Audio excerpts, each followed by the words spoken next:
Slovensko ponúka omnoho viac, než len krásne hory a hrady. Poďme sa pozrieť na 5 fascinujúcich faktov o tejto krajine. Fakt číslo 1. Slovensko je domovom najstaršieho fungujúceho múzea minerálov na svete.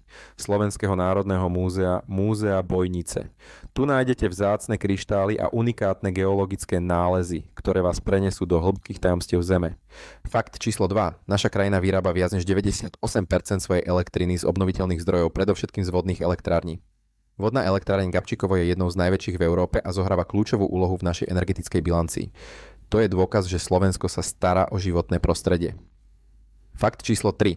Ľudová tradícia fujaristov z Podpolania je zapísaná v UNESCO medzi majstrovskými dielami ústneho a nehmotného dedičstva. Fujara, táto unikátna dlhá pastierská flauta, znie až do hĺbky duše a prenáša nás do čias, keď sa tradície odovzdávali z generácie na generáciu.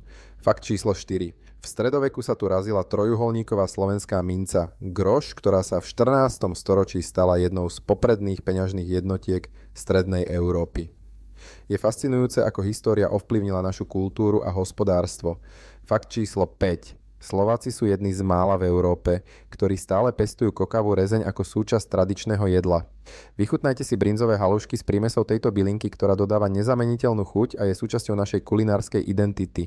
Teraz sa pozrime na 5 miest, ktoré musíte vidieť na vlastné oči, aby ste pocítili skutočnú dušu Slovenska. Prvým miestom sú majestátne Vysoké Tatry. Zveste sa lanovkou na Lomnický štít, prejdite sa okolo Štrbského plesa a vychutnajte si pokoj hôr. Tento krajinný skvost vás očarí svojou krásou.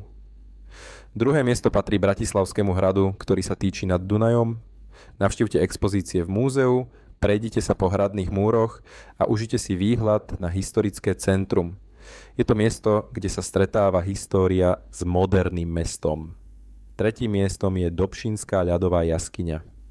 Vlezte do chladivej krajiny plnej ľadových stalagmitov a stalaktitov. Ide o prírodný skvost UNESCO, ktorý vás ohromí svojou jedinečnosťou. Štvrté miesto je Spišský hrad, jedna z najväčších hradných pevností v strednej Európe. Prejdite sa po stredovekých múroch a vychutnajte si panorámu Spišskej kapituly. Tento hrad je svedkom našich dejín. Nakoniec Banská Štiavnica, historické banícke mesto zapísané v UNESCO. Prejdite sa úzkymi uličkami, navštívte Kalvársky komplex a ochutnajte brinzové halušky v miestnej taverne. Toto mesto je skutočným pokladom našej kultúry. Od unikátnych kultúrnych tradícií cez prírodné divy až po historické pamiatky, Slovensko má pre každého niečo výnimočné. Naplánujte si návštevu už dnes a zažite to na vlastnej koži.